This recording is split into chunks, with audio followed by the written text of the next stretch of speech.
Thank you. Mr. Mayor, thank you very much for inviting me to what has been an extraordinarily moving and beautiful afternoon. And I'm here mostly to thank the people of New York City. At a time in our country's history when we are seeing too much hatred, too much divisiveness, and too much injustice, thank you for electing Zohran Mamdani as your mayor.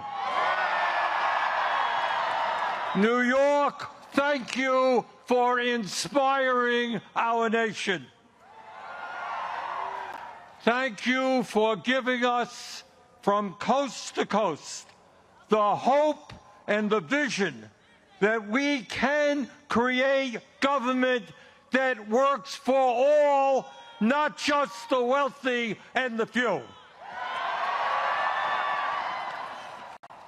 At a moment when people in America, and in fact throughout the world, are losing faith in democracy, over 90,000 of you in this city volunteered for Zohran's campaign.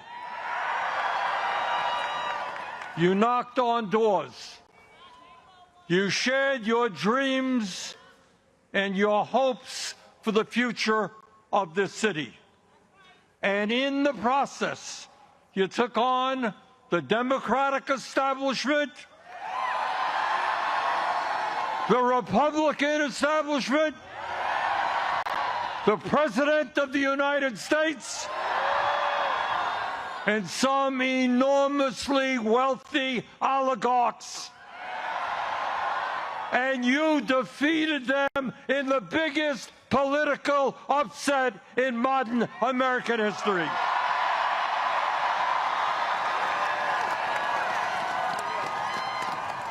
You showed the world the most important lesson that can be learned today, and that is that when working people stand together, when we don't let them divide us up, there is nothing we cannot accomplish.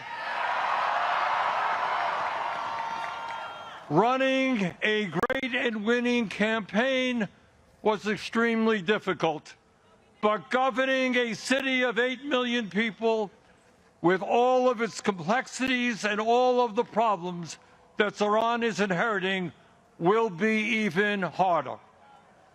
Zohran needed your help to win the election. Now he will need your help to govern. Grassroots democracy and people participating in the day-to-day struggles of this city will lead to good governance. Please remain involved.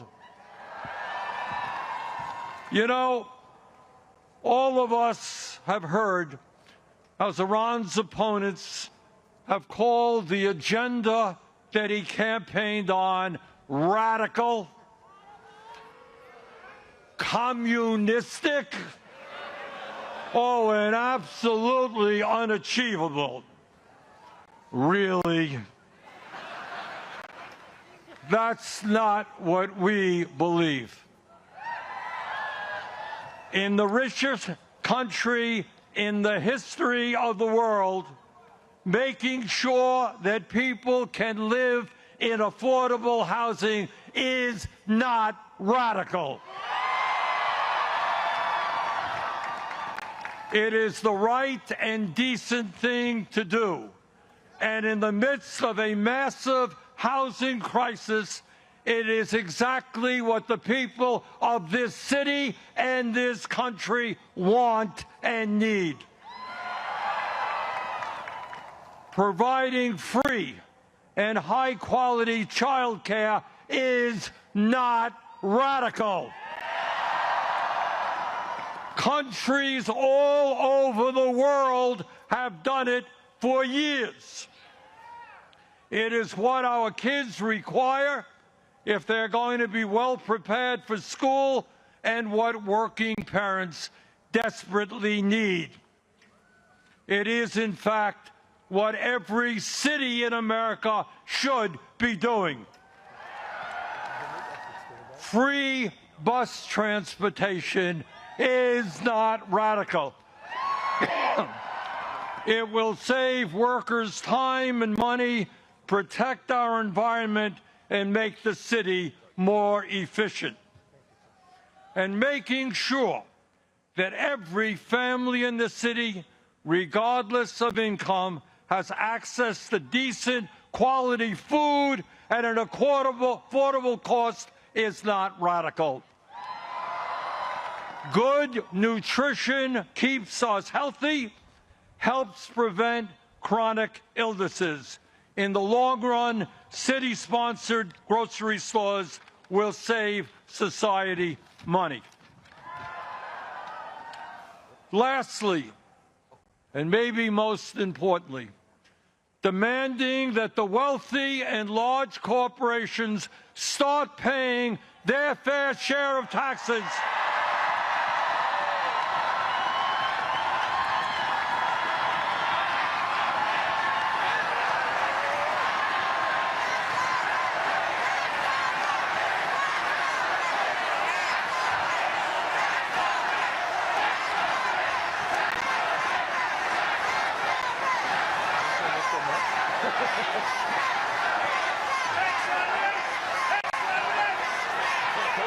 As I was saying,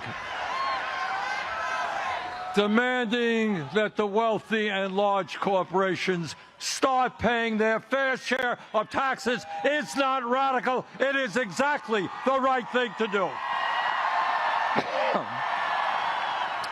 Today, while over 60% of our people in New York, people in Vermont, people all over this country are living paycheck to paycheck, we have more income and wealth inequality than we have ever had. While tens of millions struggle to put food on the table, pay for health care, pay for housing, the top 1% have never, ever had it so good. And yet, there are billionaires and large corporations that pay almost nothing in taxes. That has got to end. That will end.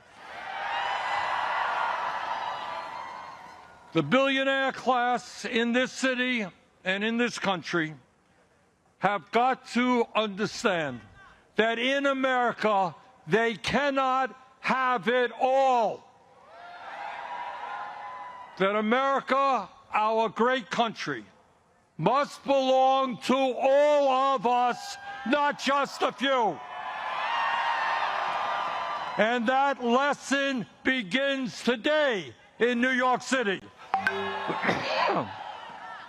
Let me thank you all for the hope and inspiration that you are giving people all over this country.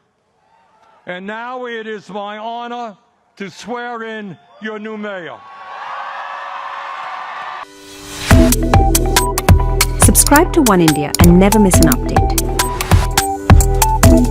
Download the One India app now.